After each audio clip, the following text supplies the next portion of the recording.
This was in his debate with Sam Harris, one of his debates. And Sam was basically trying to nail him down for what he believed in and in terms of God. Yeah. And this was one of the periods where Peterson got a little frustrated with Sam and the audience, right? But anyways, he raises some really interesting points here, so I figured I'd bounce it off you, and it really ties in with Carl Jung and his philosophy. So let me just read this for you, and then I'll let you respond to it. I don't know why you would expect to be sure about what someone believes. Do you think any one of you are capable of fully articulating what you believe? You certainly aren't. It's completely ridiculous. You're not transparent to yourself by any stretch of the imagination. You act out all sorts of things that you can't articulate. Let's go all cognitive neuroscience on this, shall we?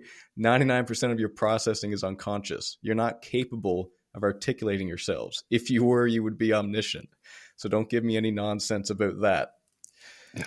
So there's a bit of sass in there, of course, but really raised some interesting points. What do you think of that? I've heard Peterson in the past, and sometimes it seems like he's just getting irritated, being like, this is my personal belief. You know, it's one thing for me to talk about theory, but also just the idea that belief is so complicated, right? It's not knowing, you know, a fact about science, right? It's just belief and how you try to wrap your mind around it. A term I really liked from Carl Jung was the image of God, right? That's a thing you can hold in your mind.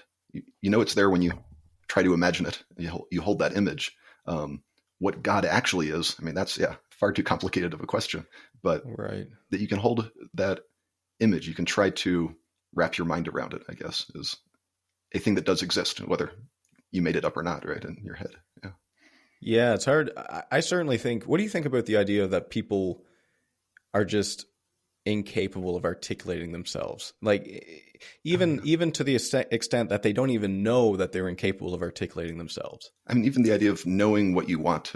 We had the StoicCon X event. It was just on Saturday, and I've been reading a lot of discourses lately. And that idea of, you know, what you want, but is that what your soul, your true self wants, right? If you actually knew that, maybe you'd want something different, right? And that's, so it's, I think he's, seems like he's right on with that idea that how much of your mind is unconscious. Is it 99%? I don't know. But